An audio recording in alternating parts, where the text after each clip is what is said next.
Thanks for joining me today for another episode of the Qualitox podcast. I'm Anat Kugel, your host and director at Qualistry, and our topic today is networking and personal branding for pharma professionals and service providers in the age of digitalization.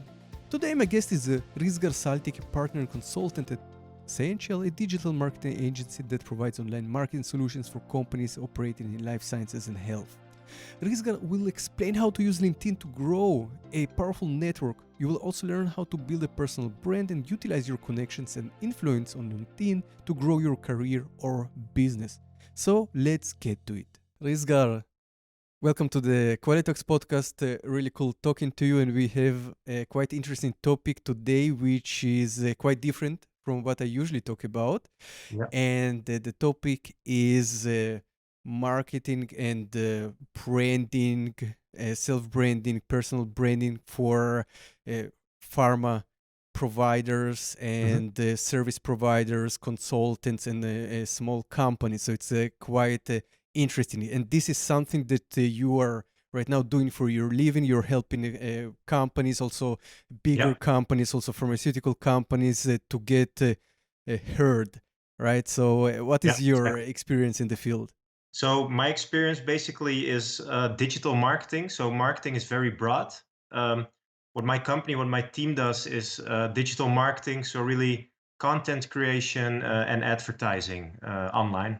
Online is the keyword nowadays, I think, and because everything is switching online. So what do you think has changed? Has much changed since the corona, or you don't feel much of a change in this realm of digital Oh, marketing? definitely, it changed a lot. I think that looking at marketing in the life sciences field, in the pharma field, there was already a trend where they were moving more towards online.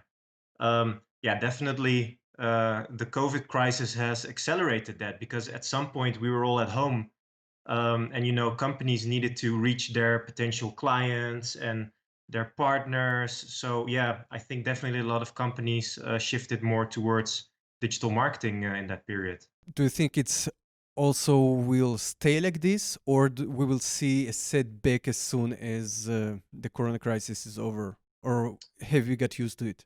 Yeah, no, I think people will get used to it. I mean, did people go back, in the past 10 years? I think since all these platforms emerged that we are using to drive our business, so let's take LinkedIn, it exists for more than a decade. So in that time, people started using it, and I don't think you see people using it less, right? I think people are even starting to use it more.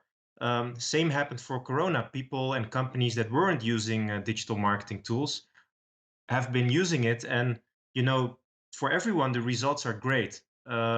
I'm not saying that it's the best type of marketing and you should stop going to events. I think it's always a combination of both.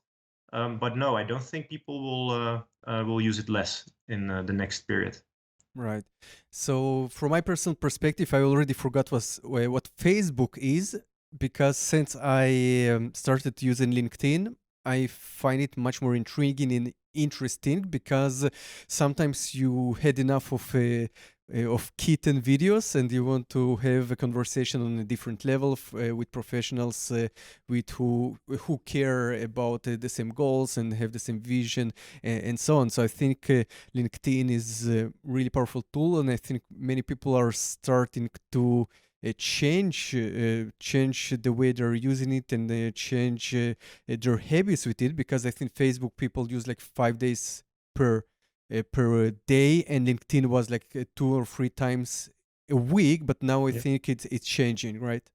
Yeah, now you see that LinkedIn is being used 70 minutes per day. So people are using it more on a daily basis. There are more users. So I think it's similar to the trend on Facebook. So Facebook went really fast and people started using it to communicate. Yeah, as you mentioned, it's less for LinkedIn is less used for kitten videos, more for communication with other professionals looking for jobs, for opportunities, getting inspired. But yeah, also that is increasing. I would like also to split our conversation to several sections of networking, branding, personal branding, and marketing, because they're a bit different, but they all correlate in some way, but you can use them also independently. So I would like to start with networking. So this is the basic, and this is something that everybody can use. Also, people who are just seeking jobs, but the same, it can be used for expanding your network, your professional network for pharmaceutical consultants or the people who are service providers, and also small companies that also want to make better, to have a better reach to people that otherwise they couldn't. So either for lead generation or just to have a conversation about the topic. So what tools do we have and how to use them in the best way?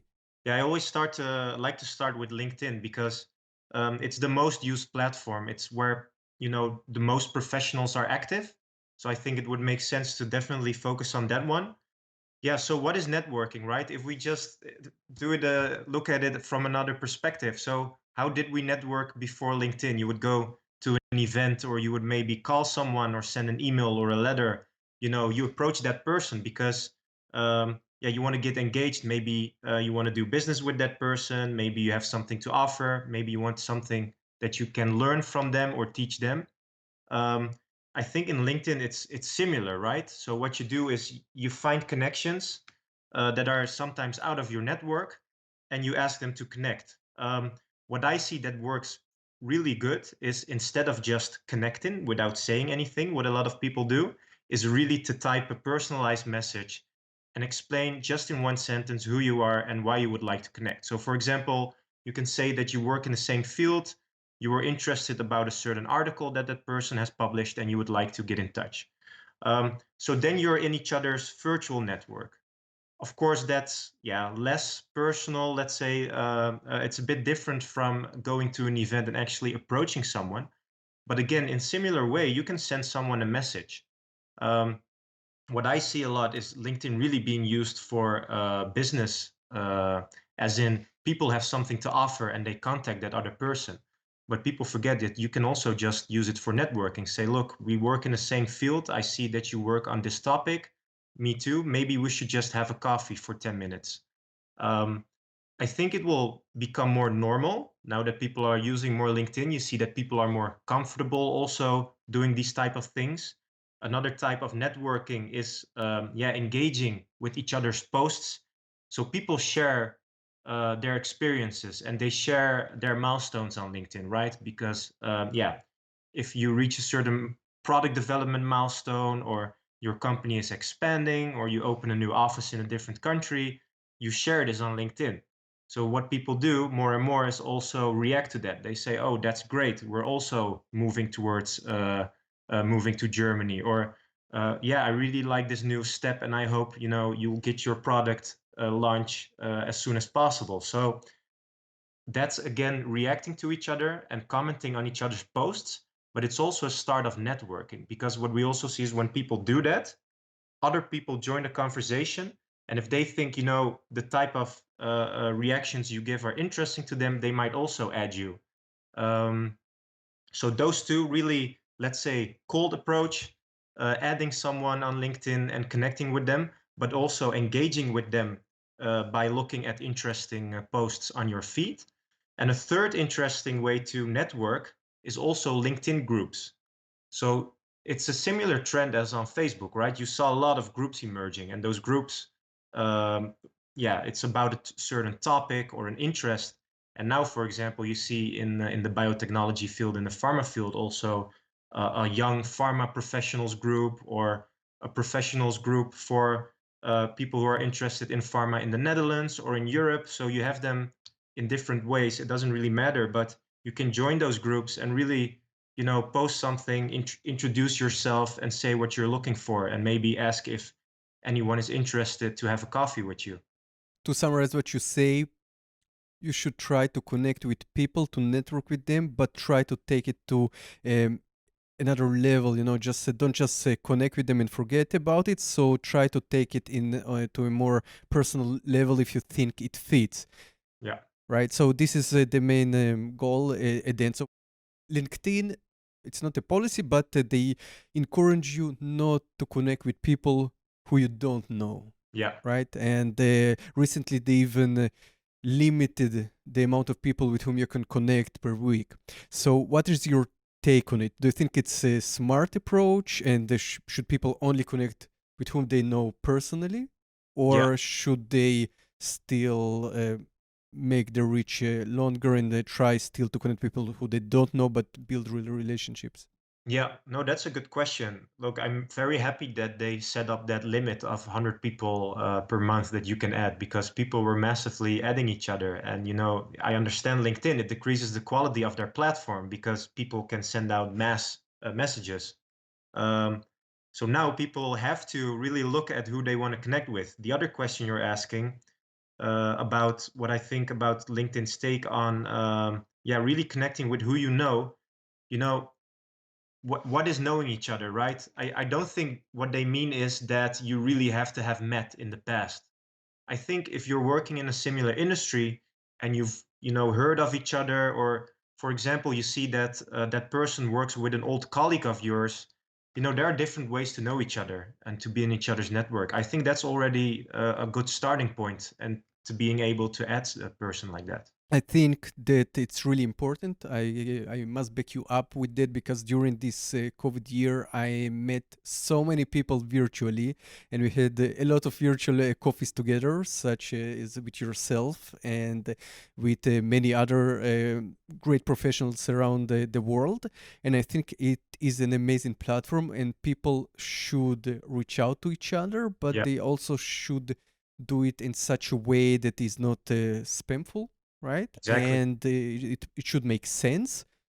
And another thing that I want to back up what you said is that people should try to engage more, because I think there are a lot of people that don't engage with the post, so they are in the background. So my personal view on that is that you need to think, what are you doing in this professional network?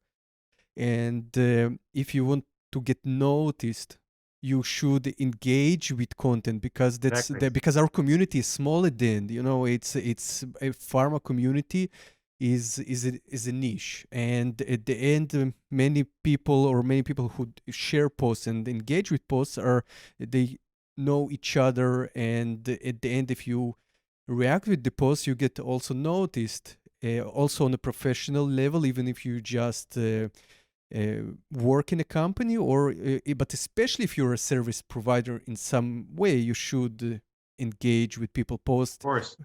by comments and likes.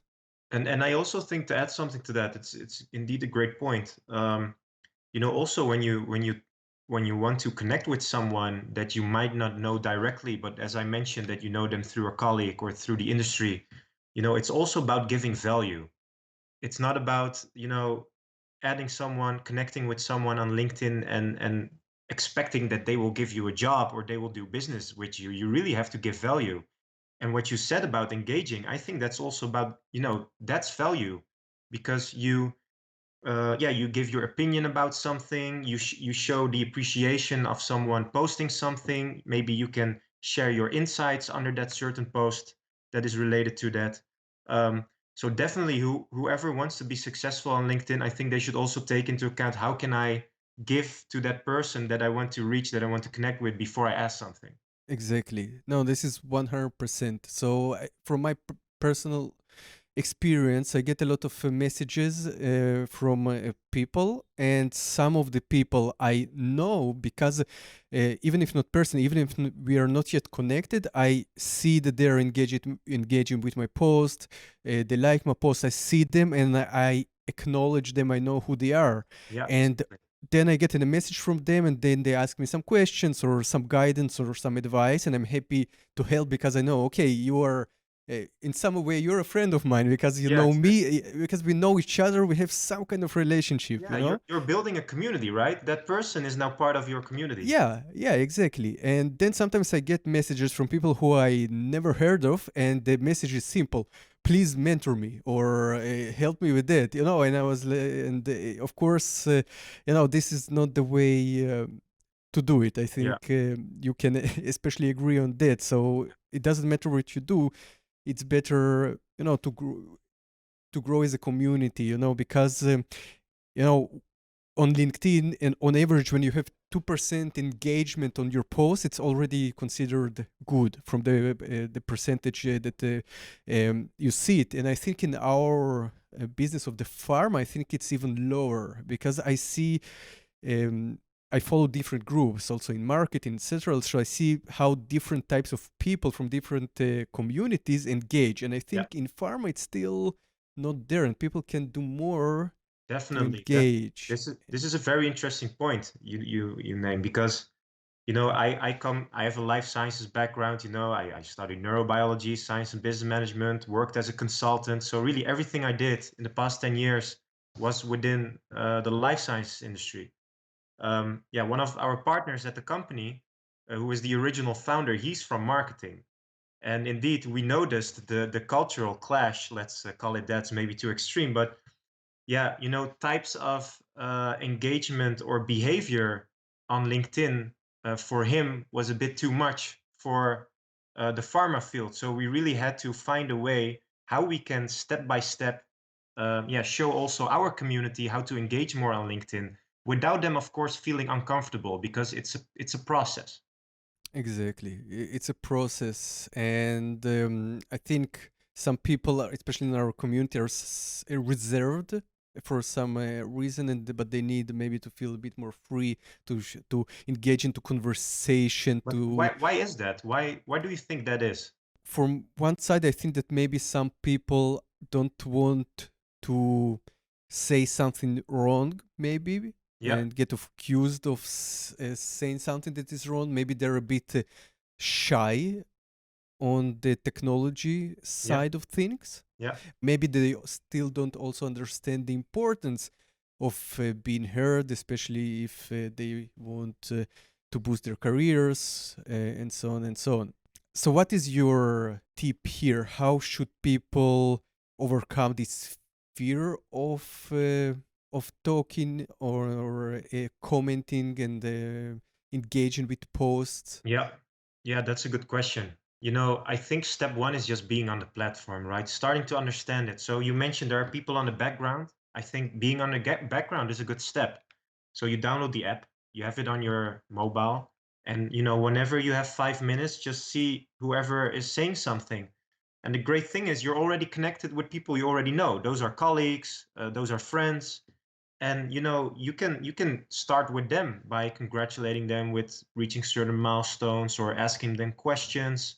um, so definitely start with really the people that you feel comfortable with, and then just testing things out, liking posts of people you find interesting, maybe at some point see if you can comment on that, just step by step, but really taking, let's say, 10 minutes per day, and then for a period of 1 month. And I'm sure that in 1 month, it's also very yeah, user friendly, it's intuitive. I think if you do it for 10 minutes every day, 1 month, then you'll get used to the platform and you'll be less shy. Exactly. And I must say that I really love our pharma community, although they are shy in comparison to other communities. I must say that they are much kinder, much more helpful. So let's say I've been active on LinkedIn, posting videos and posting different posts and articles, so on, for about 2 years now. Yeah, 2 years where I'm highly active, and I must say that there are no trolls or people who just jump and they wanted to insult you in such a ways, which is really vivid in many other the internet communities. is a dangerous place, right? So Exactly. So this is, I think, something that many are afraid of. I put a post and somebody will insult me or laugh about me. So there is so for me, posting my first video was really scary, you yeah, know. And because you're okay, thousands of people will see it. Oh my God, they will laugh about me. They will insult me. But the amazing thing about our community is it's really respective. They respect each other, yeah, and there is nothing to be afraid of. So at the end, in the worst case scenario, nobody will react to your post or like it, but nobody will insult you, which could be if you go post something or on a gaming forum, right? exactly. No, I So fully agree. Yeah, I mean, definitely pharma, biotech, that whole field, it's very polite, and people tend to be, I don't want to say shy, people are not shy, but I think you mentioned something good. Maybe people tend to be more wrong because, in this industry, being wrong has a large impact. If you're wrong about, your academic conclusions, or your research method, or certain strategies in very expensive product development phases, being wrong is yeah, it's very dangerous here compared to Exactly. other industries. Pharma is the most riskiest industry there is, high risk of failure. So I think it makes sense, definitely. But as you mentioned, just being out there and being more open and active, it won't harm you. It doesn't even harm any other people in other industries on LinkedIn, right? In general, people tend to be polite there. In our industry, as you mentioned, people are extra polite to each other. So also for those who are maybe a bit scared to, yeah, maybe if we move towards, let's say, independent consultants or small businesses, if they're taking the first steps on LinkedIn and they want to post content, they should just do it and not be scared, indeed. Because yeah, people will either like or not like your content. It's not that anything will happen, right? It's a learning process for everyone. Exactly. So at the end, everything you post serves as a test for your methods. So basically, either you fail and you try to understand why it Yes. failed, and then you try to improve. So there is a lot of science behind doing things on LinkedIn. So we will probably get to it also. Yeah. And but I think you're right that people are most of the thing people are afraid to post because they don't want to be wrong about something. But I also think an issue could also be that people don't want to reveal things how they're done at their companies, for example, Yeah.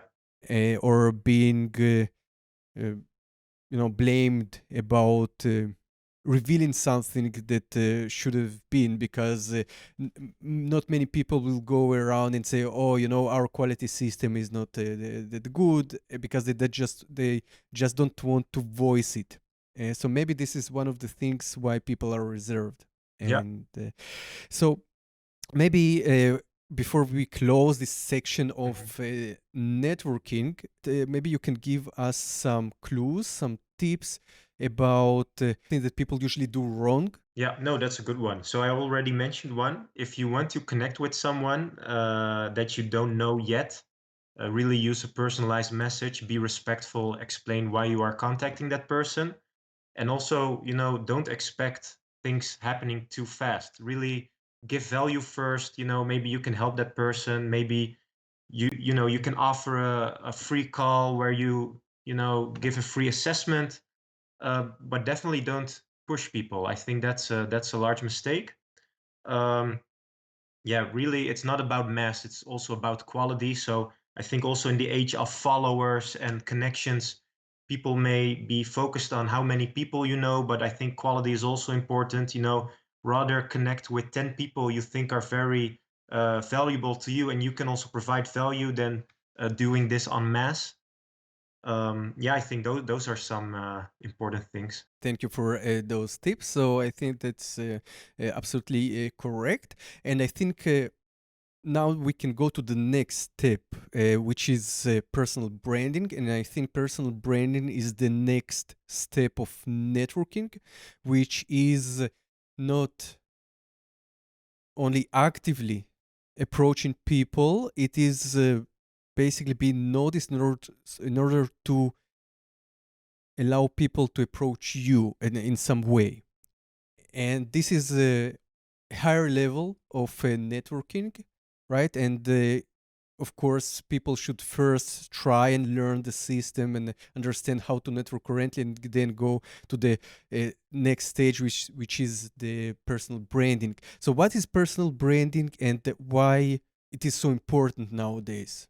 Yeah, well, everyone is basically already doing personal branding when they're on LinkedIn, right? Because your name is viewed and you have an avatar with your photo. So that's your brand. That's who you are.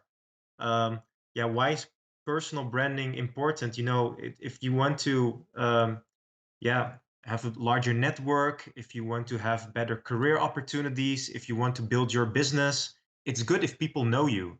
And if people know that, what you've studied and what type of projects you work on. Let's say you've been sharing a lot of insights on a certain project, or, engaging more with people in that certain area. Um, at a later stage, when people think of a certain topic, let's say they're looking for someone who has a preclinical development expertise in the area of oncology, they might think, hey, I know someone who's very engaged on this topic. So that's personal branding. Who should really consider working on it, really developing it? I think everyone in the professional space, not at the same level, there, if you're satisfied with your job and you're happy being on the background, that's fine. If you're really looking for other career opportunities, or you want to grow, or you want to, become an entrepreneur or network, then definitely personal branding is important. And, LinkedIn is just very effective. You can do, you can send out CVs, you can go to events, but, on LinkedIn, it's so effective to build your brand that, yeah, it's a great opportunity. So how do you start? So where you start is definitely starting by updating your profile, making sure your profile looks good, it looks complete. Giving some descriptions per job that you had in the past. What did you do? What was your role? What did you learn out of it? I think that's a good start. And the other thing is, if you want to establish thought leadership in certain areas, you can also comment on certain posts in that area. Maybe there's a post about a certain new technology or an article, then just share your insights, right? Because other people, when they scroll through their feed, they will see what things you have to say. And that's a good start for starting your personal branding. So we've said at the beginning how important it is to engage with posts, and now we come to the second part, why it's important.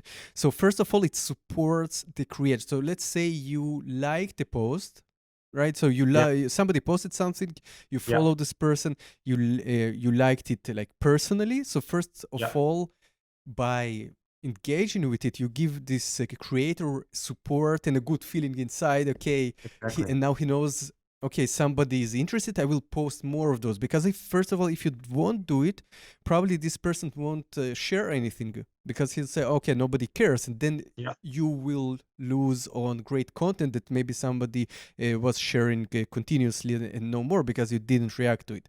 And the second thing, as you said, when you react on the posts, other people see it, not the person who posted, but additional people see it because they scroll through it, and then they're exactly. also go to your LinkedIn profile to know, Yeah, to understand who you are. And this is one of the most important parts, because this is a way for you also to grow your network and also to get known, because when because it can be a potential hiring manager that maybe in the future will look for yeah, somebody with your knowledge, or it can yeah, be a potential client.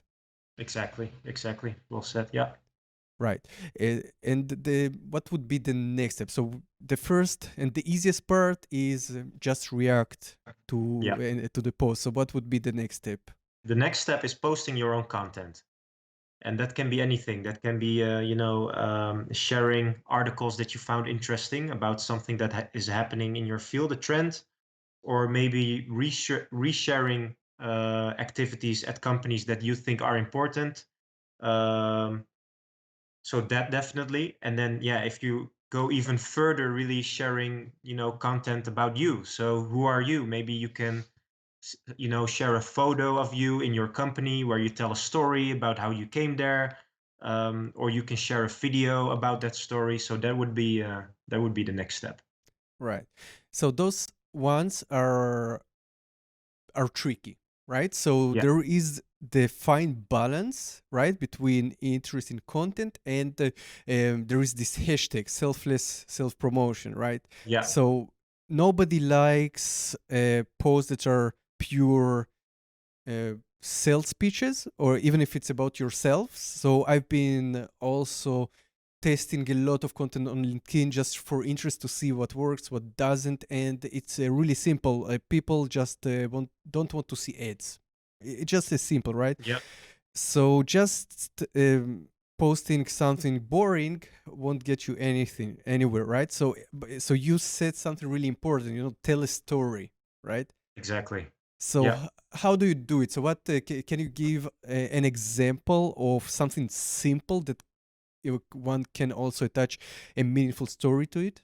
Of course. I mean, everyone has a project that they're working on, they're proud of. Just share some things about that project, what you did, maybe you're working on a project that will help a lot of patients in a certain disease area. You can explain why it's important to you. That can be a story. You can tell a story about how you ended up at that company, or how you grew as a professional, maybe also giving value to people who are a bit younger than you.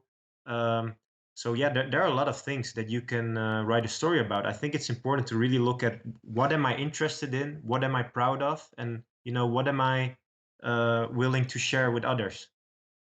Right. So this is basically can be also insights from your day. So I think one can also use tools like LinkedIn as a personal diary of achievements, or as you said, thought leadership. Right. So Yeah. you had your day. You have some insight about leadership, about your project, Yeah. about the industry. So the best thing to do is write it down and later directly or later just post it in LinkedIn. And I think people would really appreciate it. Yeah, definitely. Yeah, you'll see likes, you'll see people reacting to it. I think maybe even one of the most easiest things to do is just go to the nearest event that you have, or once you're at an event, take a picture, say that you're there, that you're looking forward to meet new people. Maybe you can already tag some people that you're gonna meet there, and you'll see that people will start engaging. Exactly. And nowadays, quite a long time now, LinkedIn also has a blog option, so articles. So Yeah. people are also experimenting with it. So you can either have your own website or you can do it directly on LinkedIn. So you can share longer articles there, and Yeah. it works quite fine, right? Yeah, definitely. So, yeah, everyone has the opportunity to share articles. Also, that's used for two goals. One is, again, personal branding, and the other one is thought leadership. And again, yeah, you can blog about those stories. So it would be more of a bigger version of your post. Or if a certain topic interests you and you want to write about it, maybe explain what you think about certain trends, then that can help you establish thought leadership.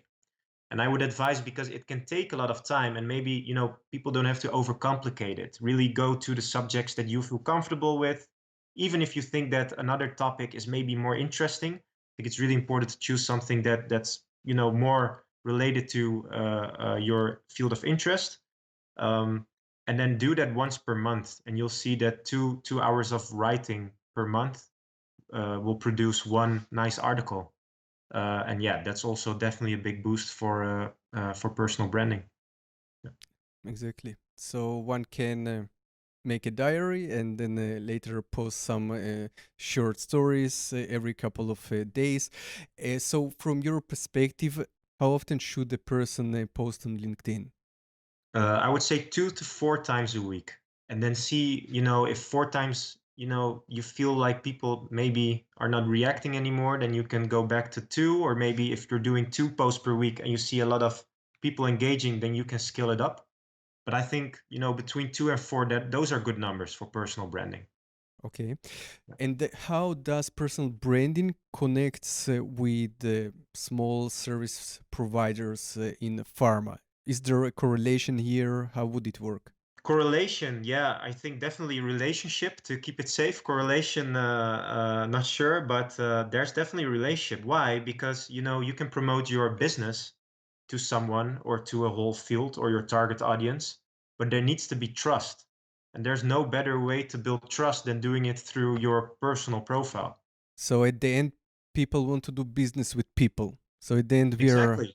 not names. It's not the company name, that you're doing business with. You do it with a Also, but person. you mentioned small businesses. So if you're a small business, you're starting out, people don't know your brand. You're not like you're not like Pfizer. You're a small business, and that's fine. But it means that you need to yeah get the most out of your own personal branding and really focus on that, because in the end the people won't choose you for your company but for who you are and the fact that they trust you. As you said, it works also if you're part of a small company. So uh, should it be only the owner of the company, the CEO of the company, or should also the other employees be encouraged to create some unified brand around themselves to Yes, also definitely. bring You know, trust it's to a the company? win-win because those employees will also expand their network, get more reached, get better known within the field, especially if you're starting out. That's a huge plus for them, and they'll recognize the value, you know. Um, on the other hand, your employees are your ambassadors. The more they engage on LinkedIn, the more other people will also be engaged with your brand because they are part of your brand. So yeah, every client we have, regardless of what their ambitions is, we always say that it's really important to motivate your employees to get engaged. A lot of companies that really have it in a really nice place, especially recruitment agencies. So they have a unified logos, they have unified headers for their employees who can also use different templates to share stories from their work, right? Yeah. So I think that works in an amazing way. And do you think that, however, that such you know personal branding that is done in the benefit of a company where you work for. So, is there a limit where you say maybe it's not that good because they basically hijack the personal profile of this person? I think that's really something the employees should indicate. If they don't want to, so let's take the banner as an example. I think it's great if everyone in the company has a banner, right? Because yeah, you all show that you're proud of what you're working for. That's also in the advantage of the employee. But if that, yeah, if they don't want to do it, then you shouldn't force anyone. Of course, people should feel comfortable within the company how they use LinkedIn. So we go back a few steps. You have people who like to stay in the background on LinkedIn, and they should be able. They should also be able to stay in the background if they want. Right. So also to the manager, so it's a great idea to create a unified message. It's a really powerful, especially Yeah. for small brands, because it really helps to for people to see that to engage with your brand, especially if it's you. And as you said, everybody's ambassadors, but they shouldn't force their employees to do No, it. I can give you an example. You know, we went to companies and we gave a training about LinkedIn, the platform, and this was definitely popular during COVID because yeah, people knew that they had to do something to reach clients during the pandemic. And you know, first you have a training about how LinkedIn works, and then you know you can create a game, for example, that the person who gets the most likes or engages the most wins something. So those are nice, fun ways to motivate your employees to become, you know, an active ambassador That's of really your cool. company on the platform. But what you would also see is, you know, the different levels of engagement. So you really had like the top enthusiasts who would share everything, post everything, be also active in the marketing group. You had others that would just share or like a post, and you would have others that would do nothing with it. And that's fine, right? You don't have to have everyone engaged. Those who are interested can become your ambassadors, and those who don't, they can stay on the background. But you know, altogether your company is still having a very effective LinkedIn strategy. Exactly. Yes, that sounds perfectly right. And it's a really interesting way to gamify it Yeah. with the employees. So, this is a great idea. And that way, you also discover who has the touch for it, right? And then you can also learn from what they do. And also, they can teach others how to create engagement with it if they are really good at it. So, this is really great. So, that was personal branding, right? So it's thought leadership, is sharing ideas, sharing your thoughts, is sharing your knowledge of the industry. And the more you do it, the more people, of course, know who you are. And it's Yeah. great for business, it's great for your personal achievements and so on. And then if we go a step further now to the next stage of our networking discussion and marketing, and this is specifically and especially for the smaller businesses, but even consultancies, Yeah. then the marketing. So what is the difference between marketing and branding? Yeah, that's a good question. I think there's a big overlap definitely between the terms. So it's not that, it's definable.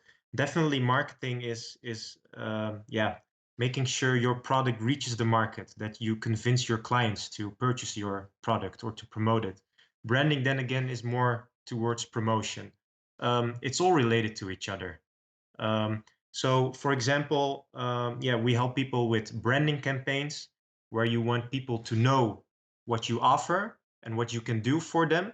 And then you have more towards lead generation sales campaigns, which is more converting people into becoming your client. So this is again more to it's not for people who are employees, it's more for people who have their own consultancies, their Yeah, small service provider to pharma, even if it's some technical things and they want uh, to create some engagement. So how can those companies really achieve that? Because as we said, people on LinkedIn, they're not interested in ads. We have enough ads, right? In yeah. either way.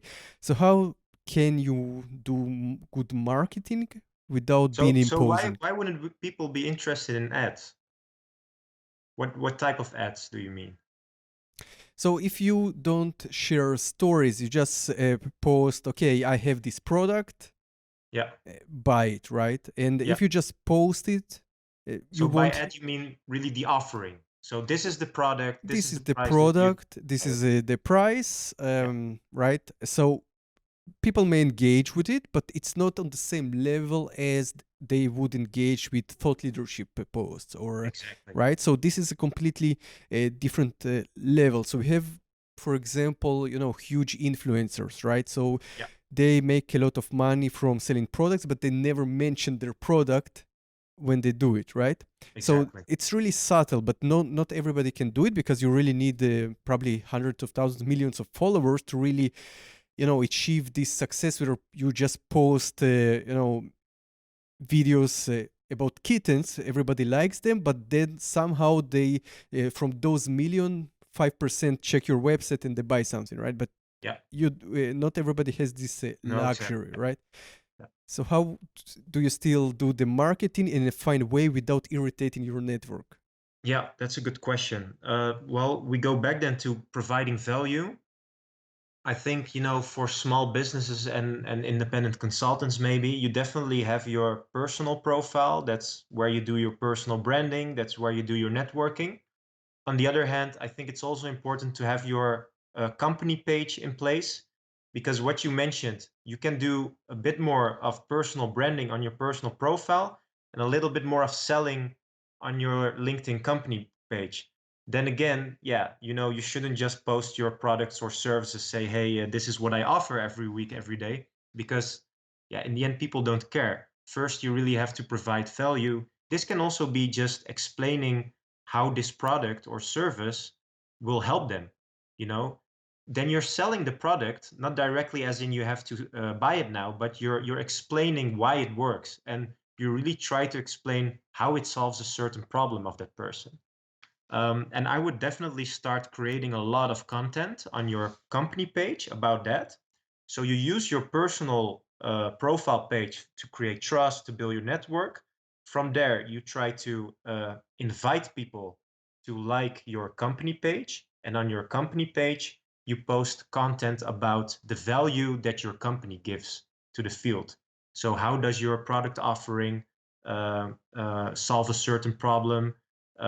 Where are you active? What are trends in the field? And then once in a while, also a webinar, for example.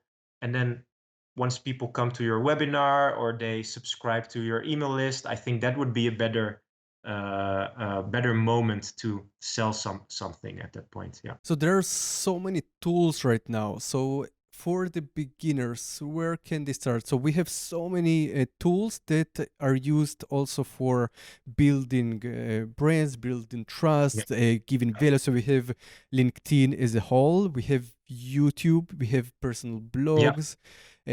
So what is the easiest way to start and how do you gradually build it? The easiest is LinkedIn. And the reason for that is that more than 80% of business to business leads, which is typically pharma, is on LinkedIn. So YouTube can be useful, yes. Google advertising can be useful, but it's not as effective as LinkedIn. So if you're starting and your time is scarce and your budget is scarce, you have to start on LinkedIn. And then on LinkedIn, you have two strategies.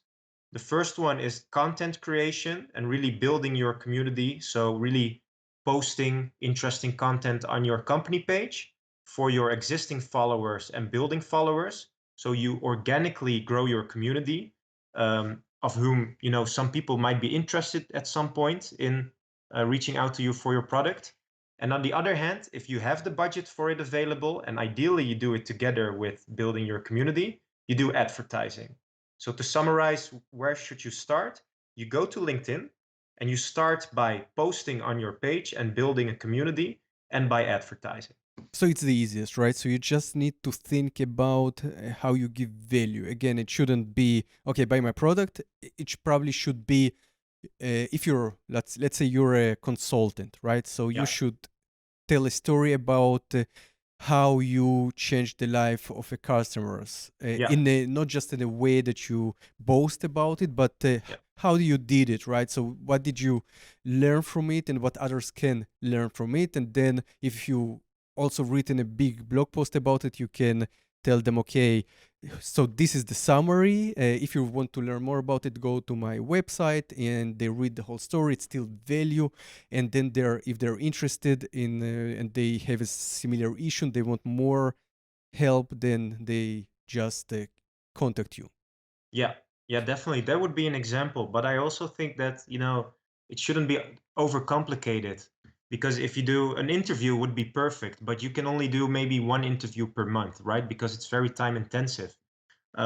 So maybe you can use that interview to ask your clients some tips about what worked for them to improve their day-to-day work.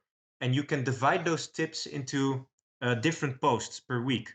So, it's really about being efficient with the content that you have available. But Right. in the end, I would really advise, it should be quality. Quality is important, but quantity is also important. So it doesn't have to be perfect. It has to be good, as long as you stay consistent and post on regular basis. So again, 2 to 4 times per week. Also, from my experience, there is so much what you can post about. So you need to think about the content. And at first, it seems overwhelming. Okay, what should I post? But Yeah. there is content everywhere in everything that you do, especially if you're going to clients every day. There is always something that you did at the day and you found some issues, you fix something, so you always can write about that. And as you mentioned, you can also do an interview with a client, also write it down, and then instead of making a huge blog post, you can divide it to several weekly tips that you can share on a daily basis or a couple of days. Yeah. Any other advice for such marketing for small businesses? Yeah, so we discussed social media content now, so content on LinkedIn to build your community. On the other hand, I would always also advise advertising. Yeah, people tend to start, of course, with social media content, which makes sense because that's free. But, definitely if you're starting out and you need those first clients, because you also need to have clients on regular basis. And, you know, posting content can be more of a mid to long term game. So if you want to have immediate effect, then advertising can help you. And we always advise to start with a small budget. So let's say 100, 200 euros. You have your first ads, and always test different variables. So if you're not certain which type of client is interested in your service, then you need to test that variable. So you test different groups. If you're not sure in which country if you're on a European level active, which country is more receptive to your products or services, then you should start validating that. Um, this is important because you collect data that helps you to learn more about your target audience and really improve your services offering more and your product offering more. Right. So how can a small company or really one consultant, for example, uh, do well with ads? So there are so many channels for it. So you can post ads on LinkedIn, you can do Google ads, you can do Yeah. Facebook ads. So what is the best and efficient way to start with? Business to business is definitely LinkedIn and Google that are your go-to platforms. If you're targeting consumers or employees, for example, then Instagram and Facebook can also be effective. But in most cases, in pharma, biotech, medtech, you see that people go to Google and to LinkedIn. And yeah, the question that you asked to me, should you start on Google or should you start on LinkedIn? That's a great test to start out with. This is the variable that you can start out with.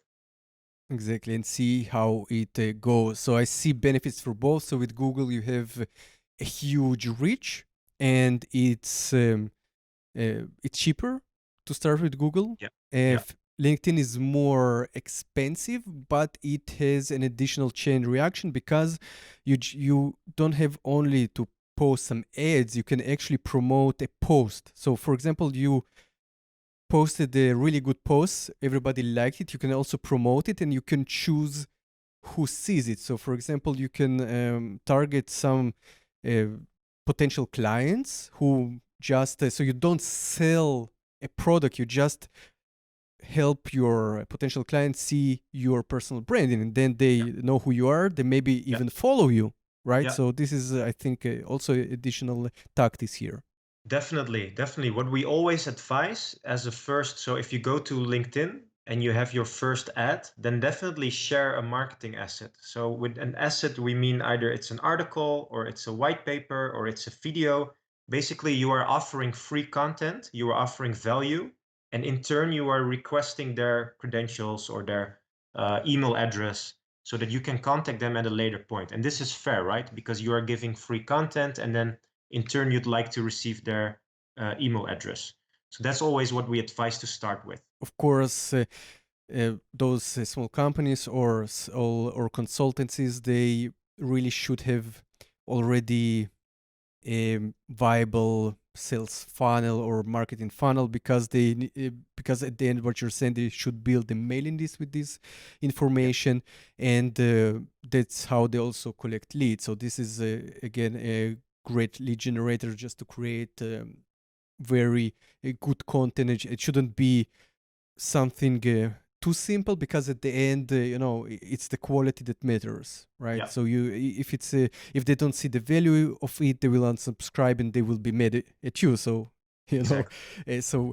make it make it good, make it Yeah, in high level, yeah, right? definitely. And if I had to choose as a starting consultant or small company, I would start on LinkedIn because it's easier to set up ads there compared to Google.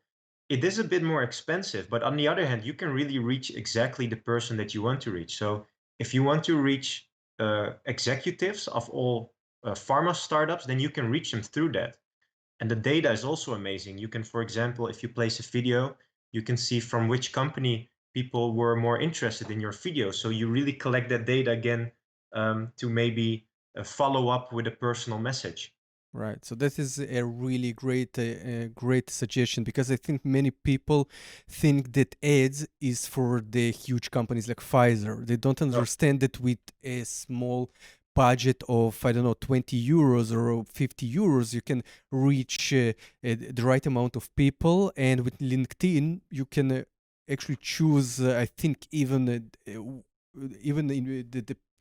the person itself who should see it, I think, on such level. So I think this is definitely. something that everybody should consider, especially if they're like consultancies. No, actually, this is more for small companies than for large companies because it's not difficult to set up an ad on LinkedIn. You can do it yourself, or you ask help, ask an external consultant. That doesn't really matter. But if you look up a video, you know how it works. If you need a nice ad, there are a lot of tools that you can use. For example, are you familiar with Canva? Yes, of So course. yeah, Hmm. Canva is the go-to tool to just simply create ads. There are already templates available, so everyone can work with that, right? Right. And then, yeah, placing that it's really easy. Whereas in a large pharmaceutical company, there are so many people that, they have to approve it, and it has to be according to certain guidelines, and it has to be in accordance with their branding strategy. There's far less flexibility. Yes, there's less budget, more budget available, but that's in advertising is not about the budget. It's really about how effective your targeting strategy is. Have the goal in mind, and you can achieve a lot with a small budget, Yeah, with the right ad. exactly. And being patient, that's important. So placing an ad will not, well, it can, but it will not, deliver clients tomorrow. It's really a learning process. Typically, we advise 3 months. Take 3 months to learn from it, because that's a realistic time frame. Perfect, Rizgar. So if somebody has a question and wants to ask you, and to what's the best way to reach you? You know what? If people want to reach me, I would say contact me on LinkedIn as an exercise, and we can become connections, and they can ask the question, and I'll follow up with them. Perfect, Rizgal. So thank you very much for this amazing conversation. Yes, thank you. It was very fun. Thank you for tuning in and listening or watching this episode of Qualitox podcast. I hope you enjoyed it. If you did, please consider sharing it with your friends and subscribe. Stay compliant, and see you in the next one.